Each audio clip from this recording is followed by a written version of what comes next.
यो फुललाई कति पर्छ? एउटाको 30 रुपियाँ। 30 रुपियाँ? भोलिसम्म ओइला हुँदैन नि? चुक्छ। मन परेको फुला सुके पनि रसिलो। खुसी भनौं कि रोदन भनौं छुट्याउनै सकिन, मनका गहिरा भावना शब्दमै राख्नै सकिन। परशुरामको माया यस्तो आत्मासम्म पुग्यो, विदाईको यो पलमा आँसु रोक्नै सकिन। शब्दकोशका पानाहरू धेरै पटक पल्टाए, तर यहाँको अपनापन कतै पनि भेटाउनै सकिन। गुरुजनको मुस्कानले थाकेका मनहरू जगायो, त्यो उज्यालो प्रेरणालाई मुटुभित्रबाट हटाउनै सकिन। ज्ञानका ती दीप रझै मनमै बलिरहे, सपना देख्ने आँखा अझै आशाले भरिरहे। हाते मालो गर्दै सिक्ने ती सुन्दर दिनहरू सम्झनाका फूल बनी सधैँभरि फुलिरहे।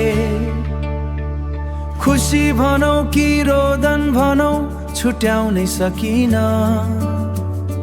मनका गहिरा भावना शब्दमै राख्नै सकिन। परशुरामको माया यस्तो आत्मासम्म पुग्यो, विदाईको यो पलमा आँसु रोक्नै सकिन। परशुराम धामको आशीर्वादले मन उज्यालो बनायो, आरितालको सौन्दर्यले हृदयभरि रङ्ग सजायो।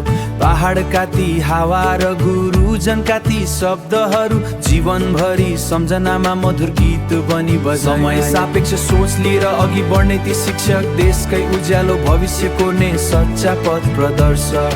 मिहिनेत समर्पण अनि शिक्षा प्रतिको त्यो भावना हामी सबैका लागि बन्यो प्रेरणाको साधना।